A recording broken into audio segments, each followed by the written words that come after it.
कुछ ऐसे ही जो फिजिकल अवशेष मिले हैं एंशिएंट इंडिया के, उनको जो स्टडी किया जाता है वो आर्कियोलॉजी के जो डिपार्टमेंट है या जो आर्कियोलॉजी होती है उससे, जो पुरातत्व विभाग होता है उसकी मदद से जो है इसको स्टडी किया जाता है। जो आर्कियोलॉजिस्ट होते हैं तो ऐसी ही पुरानी पुरानी जगहों को ढूंढते रहते हैं और फिर वहां पर उनकी खुदाई होती है।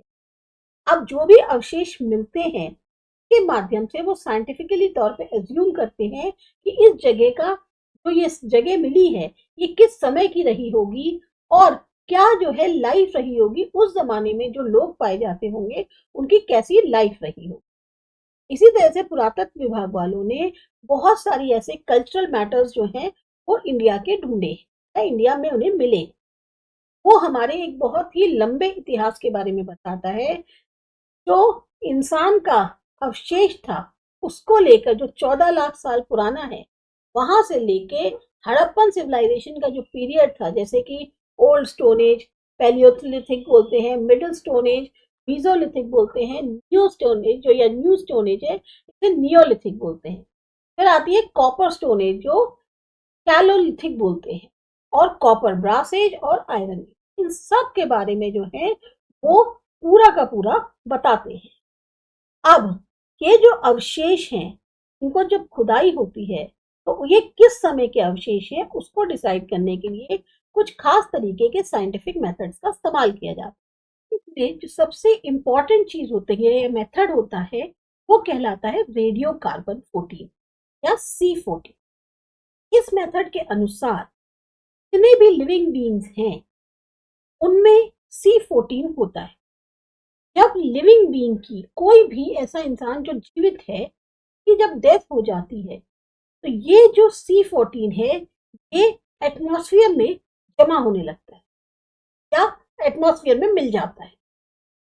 तो जो एज है लिविंग बीइंग की वो डिसाइड करी जाती है कि कितनी हद तक C14 है वो उस लिविंग बीइंग का एटमॉस्फेयर में अवेलेबल है या एसिमिलेटेड है, मिल गया है। जैसे कि जो प्लांट्स के अवशेष होते हैं उसमें उनकी जो एज है वो पता लगाई जाती है पॉलन एनालिसिस मेथड्स। जो टाइम पीरियड है मेटल्स का जो हमें रॉक से मिलते हैं या माइंस से, खदानों से मिलते हैं, उनको डिटरमाइन किया जाता है जियोलॉजी की स्टडी के माध्यम से। फिर आते हैं हमारे रिटन सोर्सेज। जो रिटन सोर्सेज हैं वो 4 तरीके के हैं: religious literature, non religious literature, coins और इंस्क्रिप्शंस, और है ट्रेवल अकाउंट्स। जो फॉरेन ट्रैवलर्स यहाँ पर आए उन्होंने क्या क्या लिखा, क्या क्या बताया, उसके बेसिस पे। सबसे पहले शुरू करते हैं रिलीजियस लिटरेचर। इंडियन कल्चर जो है वो मेनली किससे रिलेटेड है? रिलीजन से, धर्म से रिलेटेड है। हमारा जो भी रिलीजियस लिटरेचर है इंडिया का उसमें ऋग्वेद को सबसे ओल्डेस्ट मानते हैं। ये मान के चलते हैं ये जो टाइम पीरियड है ये 1500 BC से 1000 BC का माना जाता है। ये सबसे पुराना एंशिएंट वेद है जिसमें 1028 सूक्त हैं और 10 मंडल यानी चैप्टर। ऋग्वेद आपको मेनली क्या देता है? रिलीजियस, सोशल, पॉलिटिकल और कल्चरल इंफॉर्मेशन जो आर्यंस हुए उनके बारे में। इंडिया जो है ऋग्वेद के टाइम पर वैदिक पीरियड भी कहलाता था। ऋग्वेद के अलावा 3 और वेद भी लिखे गए, तो टोटल मिला के 4 वेद हैं। तो बाकी और वेद हैं उसमें आते हैं यजुर्वेद, सामवेद और अथर्ववेद। ये जो तीनों वेद हैं ये ऋग्वेद के पीरियड के बाद लिखे गए हैं। तो इन तीनों वेद में आते हैं मंत्र, प्रेयर, रिलीजियस परफॉर्मेंसेस कैसे करी जाती हैं वो, और जो वर्ल्ड के अफेयर्स हैं, मैथमेटिक्स, जो भी बातें हैं, जो भी कामकाज हुए उनके बारे में बताया जाता है। पोस्ट वैदिक लिटरेचर जो है उसमें आते हैं ब्राह्मण काज, आर्यन काज, एपिक, उपनिषद, पुराण, और साथ ही साथ जो रिलीजियस स्क्रिप्चर्स हैं जैन या बुद्धिस्ट रिलीजन्स के, उनके बारे में। इसके साथ साथ धर्म सूत्र जो है वो भी इंक्लूड किए गए हैं। एपिक्स में हमारे पास है रामायण और महाभारत जो कि बहुत ही खास महत्वपूर्ण है। पुराण्स में आपको पूरा हमारा जो ऐतिहासिक मैटर है वो मिल जाएगा। भरे हुए हैं। कैसे जो पीरियड था फॉर्मेशन का पुराण का, उसका कोई ऐसा एविडेंस नहीं है जिससे हम ये बता सके कि किस पीरियड में पुराण बनाए गए। भागवत पुराण, मत्स्य पुराण, विष्णु पुराण, गरुण पुराण, ये सब बहुत ही इंपॉर्टेंट है। उपनिषद 100 से ज्यादा है और उनको वेदांत भी कहते हैं। ये हमें बताते हैं जो हमारे यहाँ की स्पिरिचुअल प्रोग्रेस है, आध्यात्मिक प्रोग्रेस है, उसकी जो महत्वता है उसके बारे में बताते हैं। उस समय इंडिया में तरह की स्पिरिचुअल प्रोग्रेस चलती थी वो बताते हैं। साथ ही साथ इसमें आते हैं आपके बहुत ही जो फिलोसॉफिकल डिस्कशंस होते हैं सोल को लेकर, सुप्रीम सोल को लेकर, उसको बारे में बताते हैं। मतलब आत्मा, परमात्मा, उनके बारे में जो है बहुत ज्यादा फिलोसॉफिकल डिस्कशन किए गए हैं। कथा, केना, मांडुक्य और मुंडक उपनिषद जो है ये बहुत ही खास है, इंपॉर्टेंट है हिस्टोरिकल पॉइंट ऑफ व्यू। फिर आता है वो पीरियड जो वैदिक पीरियड के बाद का पीरियड है, यानी 600 BC, up to 600 BC post Vedic period माना जाता है। जो धर्म सूत्र हैं या ग्रह सूत्र हैं हिंदू लिटरेचर के, वो मेनली फॉर्म हुए थे 6th सेंचुरी बीसी में। ये भी बात इंपॉर्टेंट है कि ये जो इंपॉर्टेंट लिटरेचर है जिसमें बुद्धिस्ट और जैन रिलीजन्स के बारे में बताया, वो भी इसी समय ही लिखे गए थे। त्रिपिटक ये एक सबसे इंपॉर्टेंट बुद्धिस्ट रिलीजियस लिटरेचर है। इसमें सूत पिटक, विनय पिटक और अभिधम पिटक के बारे में किया गया है। शुरुआती लाइफ जो बुद्धा की थी के बारे में आपको पढ़ने को मिलेगा सूत पिटक में। विनय पिटक में रूल्स कैसे रहे बुद्धिस्ट मॉन्क्स के और नन्स के, उसके बारे में पता चलेगा। और अभिधम पिटक जो है उसमें बुद्धिस्ट की क्या फिलॉसफी थी उसके बारे में बताया गया है। इसके अलावा नॉलेज जो है जातका स्टोरीज की जो बुद्धिस्ट लिटरेचर में है वो भी बहुत ज्यादा महत्वपूर्ण है। लिटरेरी वॉल्यूम्स जो रिलीजियस लिटरेचर के हैं जैन रिलीजन के, उनको बोलते हैं अगम ग्रंथ। अगम जो हैं ये इसमें आते हैं फिलोसफिकल डिस्कशन 24 जैन तीर्थंकारास की। सबसे पहले जो कंपाइलेशन यानी जो इनको एक जोड़ा गया था, कंबाइन किया गया था, वो करा गया था मौर्य पीरियड के दौरान। सेकेंड कंपाइलेशन हुआ 6th सेंचुरी बीसी में वल्लभी गुजरात के अंदर। नेक्स्ट है हमारा नॉन रिलीजियस लिटरेचर। जो नॉन रिलीजियस लिटरेचर है उसमें मेनली क्या आते हैं, स्मृति ग्रंथ, संहिता, प्लेस और हिस्टोरिकल बुक्स। स्मृति ग्रंथ बेसिकली अगेन टेक्स्ट होते हैं हिंदू स्क्रिप्चर्स के जिनको कि ऑथर के द्वारा लिखा गया होता है। संहिता कलेक्शन हो गया रूल बेस्ड टेक्स्ट का, इसमें हाँ कलेक्शन हो सकता है आपका हाइम्स का, प्रेयर्स का। प्लेस आप समझते ही हैं जो नाटक वगैरह होते हैं, ड्रामाज होते हैं। और दूसरा होता है हिस्टोरिकल बुक्स जो ऐतिहासिक बुक्स होती है। मनुस्मृति जो है एक बहुत ही इंपॉर्टेंट नॉन रिलीजियस लिटरेचर मानी जाती है। ये जो है फर्स्ट लॉ बुक है एंशिएंट इंडिया। इसी तरीके से कौटिल्य अर्थशास्त्र भी बहुत ही इंपॉर्टेंट बुक है। ये हमें किसके बारे में इंफॉर्मेशन देती है कि हमारी पॉलिटिकल ऑर्गेनाइजेशन कैसी है, इकोनॉमिक्स क्या है हमारी, और हमारा जो स्टेट है उसका किस तरीके का फॉर्म बना हुआ है, उसके बारे में हमें ये जानकारी देती है। अष्टाध्यायी ये पाणिनि द्वारा लिखी गई थी। ये सबसे ज्यादा पुरानी और पहली इंपॉर्टेंट बुक है संस्कृत ग्रामर पे। जो भी स्कॉलर्स थे उनका ये मानना है, जो स्कॉलर्स थे उनका ये मानना है कि इनका जो निर्माण हुआ होगा वो लगभग 6th या 5th सेंचुरी बीसी में हुआ होगा। तिगानिके, अंगुरतानिके और मज्जिमानिके ये जो है बहुत ही इंपॉर्टेंट बुद्धिस्ट लिटरेचर है। ये सब नाम है जो आपको किस किस पर्पस के लिए है, क्या इनका इंफॉर्मेशन मिलती है इनसे, इसके बारे में आपको याद करना जरूरी होगा। मेनली ये जो बुद्धिस्ट लिटरेचर है ये हमें बता रहा है हिस्ट्री जो भी स्टेट के एस्टैब्लिशमेंट में रही उसके बारे में, और फिर उस समय के जो सामाजिक हालात थे, सिचुएशन थी, उसके बारे में बताती है।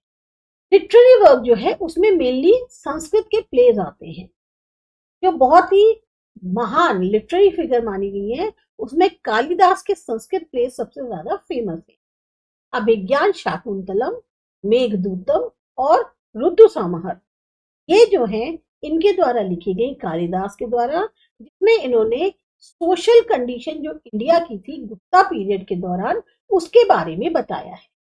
इसके अलावा ये जो और बड़े बड़े महान पोएट्स रहे जैसे आशा, शूद्रक, ये भी जो है इनके भी जो प्लेस लिखे गए वो काफी इंपॉर्टेंट माने जाते हैं।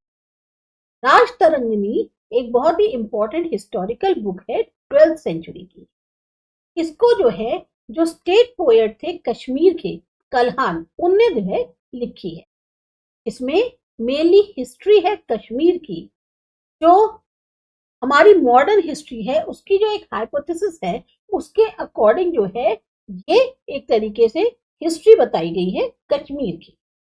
बेसिकली हाइपोथेसिस का मतलब होता है कि किसी भी बात के ऊपर अनुमान लगाना या अनुमान पर जो चीजें आधारित होती हैं उसको क्या कहते हैं, जैसे एक ना सजेस्ट करी गई हैं कि इसका ये पॉसिबल एक्सप्लेनेशन हो सकता है, लेकिन उसके बारे में कोई तथ्य नहीं मिला, तो ऐसे में इसको हम हाइपोथेसिस कहते हैं। इस तरह की जो हिस्टोरिकल बुक है ये अभी तक के एंशिएंट इंडिया में नहीं मिली।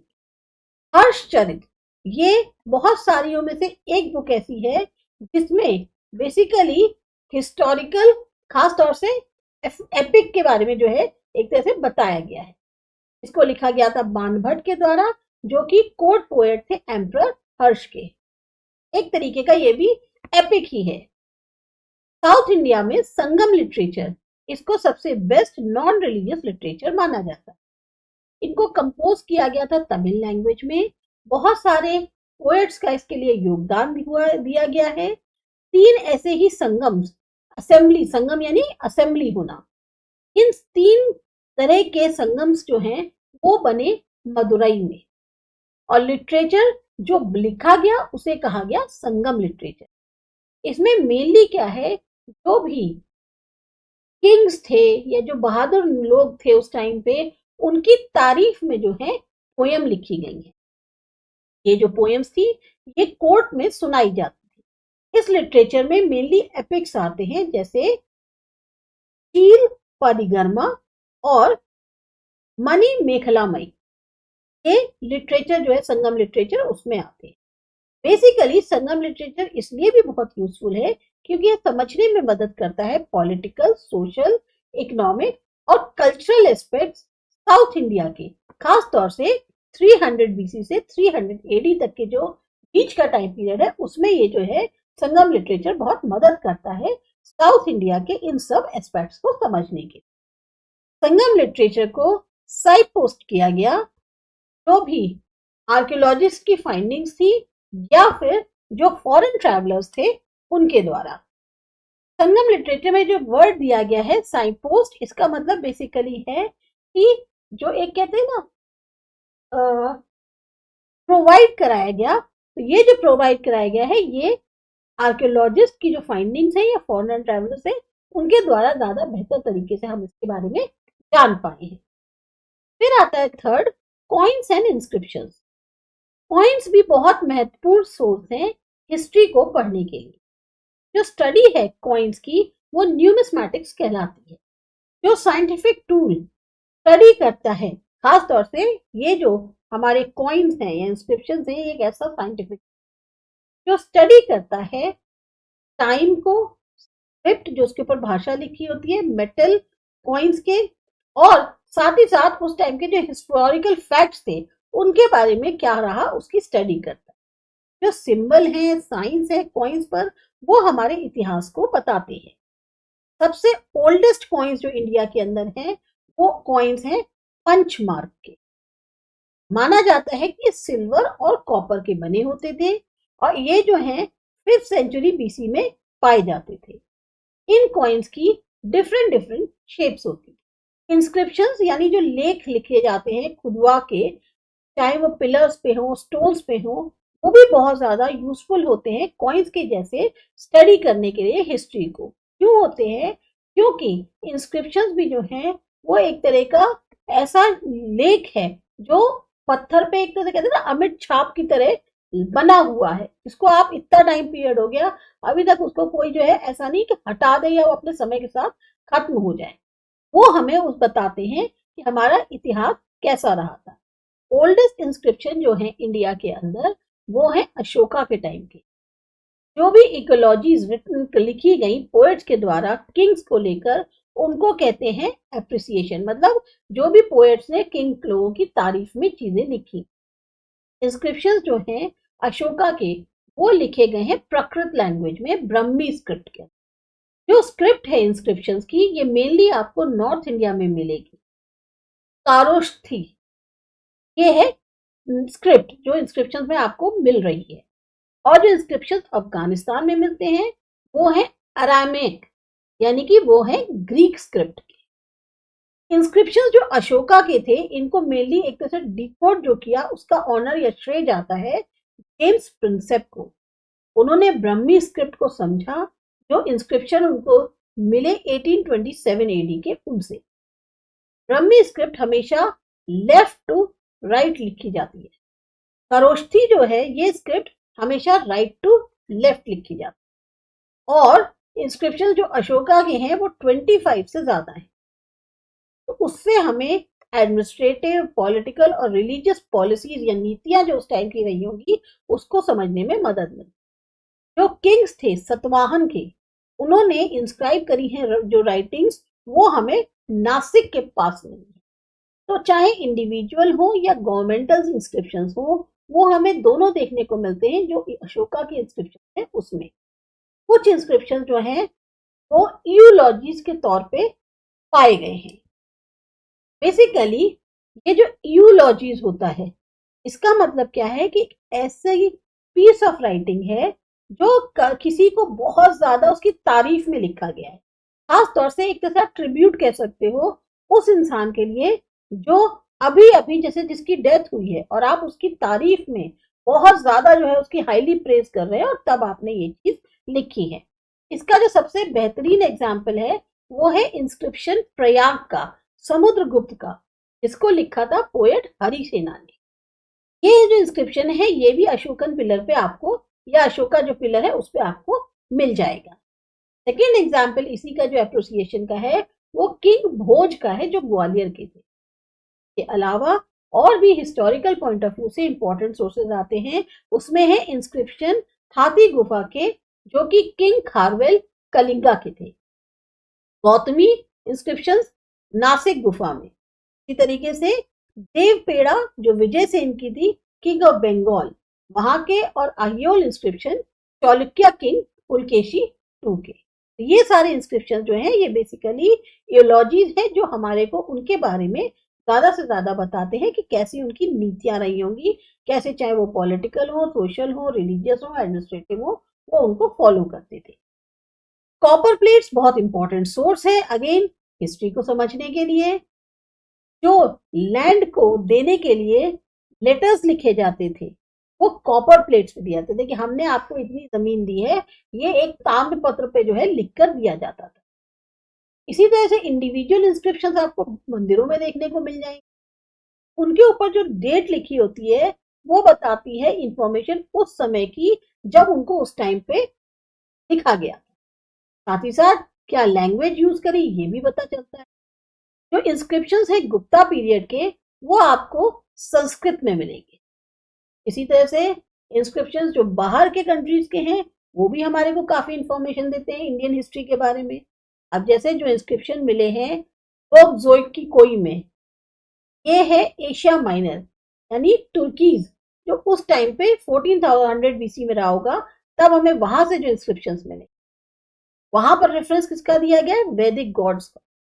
इसी तरीके से इंस्क्रिप्शंस जो पारसीपोलिस और बहिस्तून के हैं, ये हमें इंफॉर्मेशन देते हैं कि कैसे अटैक्स जो है ईरान के किए गए थे इंडिया के ऊपर। बहुत ज्यादा सिमिलैरिटी देखने को मिलती है जो नेम्स हैं बेबीलोनियन किंग्स के, उनके, और जो किंग्स हैं ईरान और इंडिया के, उनके जो नाम है उनमें काफी ज्यादा समानता देखने को मिलती है। अर्दन प्लेट्स पे जो कि मिली है तेल अरमाना इजिप्ट की, वहां से जो है आप क्या कहते हैं, जो अर्दन प्लेट्स मिली है उसमें जो नाम खुदे हुए हैं उसमें काफी समानता देखने को मिलती है बेबीलोनियन किंग्स और जो किंग है ईरान और इंडिया के उनके बीच।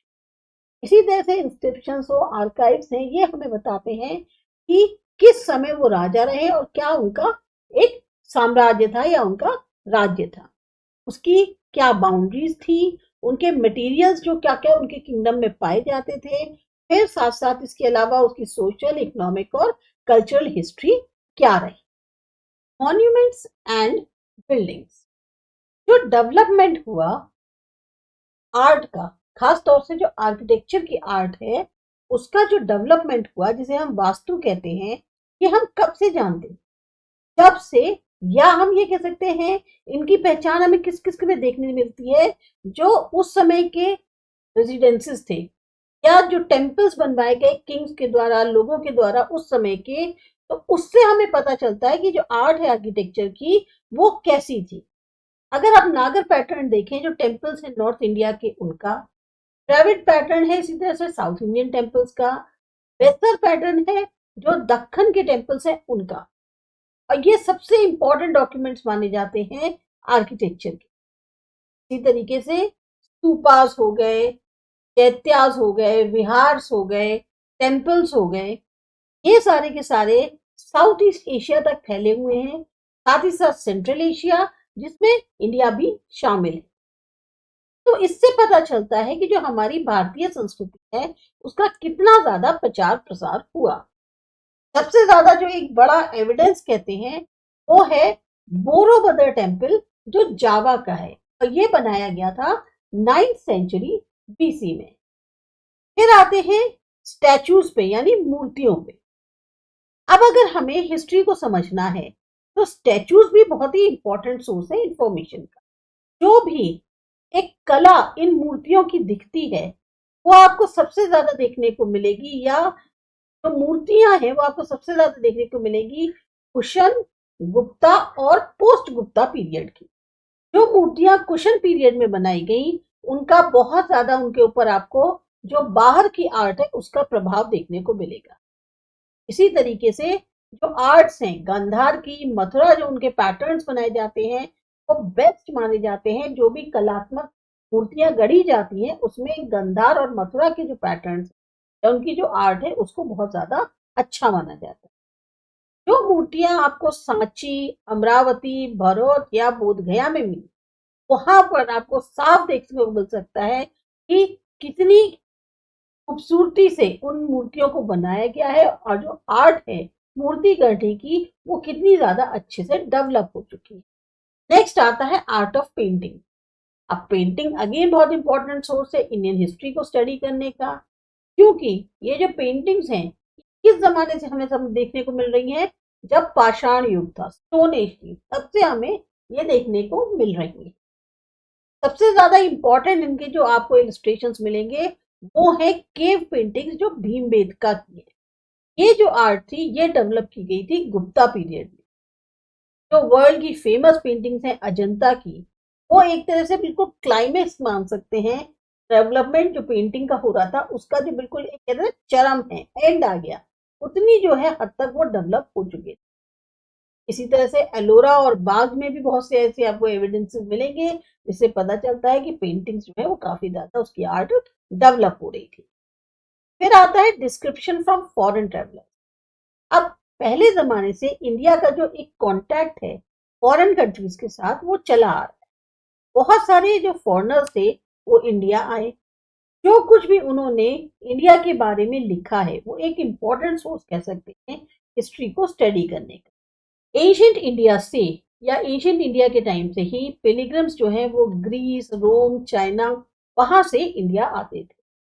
इसमें से कुछ ऐसे एम्बेसडर्स होते थे जो यहाँ विजिट करते थे, कुछ यहाँ पर रिलीजन को स्टडी करने आते थे, कुछ जो है वो ट्रेड और कॉमर्स के लिए आते थे। उन्होंने बहुत कुछ लिखा इंडिया के बारे में, और हिस्ट्री जो है वो बहुत अच्छे से लिखी जा सकती है अगर हम यहाँ वहाँ का जो लोकल लिटरेचर है या जो ट्रैवल अकाउंट्स फॉरेनर्स द्वारा दिए गए उनको अगर हम रेफर करें तो हम बहुत आसानी से हिस्ट्री को लिख सकते हैं। जिस टाइम पे चंद्रगुप्त मौर्य का रूल चल रहा था तब जो एम्बेसडर थे सेलिकस, निकेटर, मेगास्थनीज, उन्होंने भी जो है सोजोहर्ड किया इंडिया के अंदर। सोजोहर्ड ये जो वर्ड दिया है इसका मतलब होता है एक टेम्पररी जो है स्टे जो है उनका कम टाइम के लिए उन्होंने भी इंडिया में किया। उन्होंने एक बहुत ही इंपॉर्टेंट बुक लिखी जिसका नाम था इंडिका। हालांकि ओरिजिनल बुक अवेलेबल नहीं है बट उनके बाद जो राइटर्स आए हैं उन्होंने इस बुक का जिक्र किया है। इंडिका जो है वो बहुत ही वैल्यूएबल इंफॉर्मेशन देती है एडमिनिस्ट्रेशन को लेकर, सोशल सिस्टम को लेकर, या जो ट्रेड कॉमर्स चल रहा था चंद्रगुप्त मौर्य के पीरियड के दौरान उसके बारे में बहुत अच्छी इंफॉर्मेशन देती है। ग्रीक्स और रोमन्स इन्होंने भी बहुत इंफॉर्मेशन दी कि जो हेडक्वार्टर्स होते थे ट्रेड के उनके बारे में, जो इंपॉर्टेंट पोर्ट्स थे फर्स्ट और सेकेंड सेंचुरी भी उनके बारे में भी ग्रीक्स और रोमन्स ने बहुत अच्छी इंफॉर्मेशन दी है। स्केल रिपोर्ट दी है जो भी ट्रेड होता था इंडिया और रोम के बीच में उसके बारे में। इसी तरह से जो इम्पोर्टेंट बुक्स हैं उसमें आती है natural geography of टोलमी and planning. इसके अलावा पेरिप्लस ऑफ एरिकनेनियन सी, ये जो बुक थी इसके ऑथर नहीं पता है और ये भी हमें इंडियन पोर्ट्स के बारे में बहुत ज्यादा जानकारी देते। चाइनीज पिलग्रिम इंडिया आए कि उनको जो है बुद्धिस्ट रिलीजन से बहुत ज्यादा लगाव था। फाहियन, ह्यूइनसैंग, सिंह, ये सब इनमें प्रोमिनेंट थे जो चाइनीज पिलग्रिम्स आए। इन्होंने फर्स्ट हैंड डिटेल्ड पिक्चर दी बुद्धिस्ट रिलीजन की, बुद्धिस्ट पिलग्रिम प्लेसेस की, जो एम्परर थे हर्षवर्धन उनकी, नालंदा यूनिवर्सिटी की, और फिर उसके बाद उन्होंने जो इंडियन सोसाइटी थी उस टाइम पे उसके बारे में पूरी तरह से बताया है।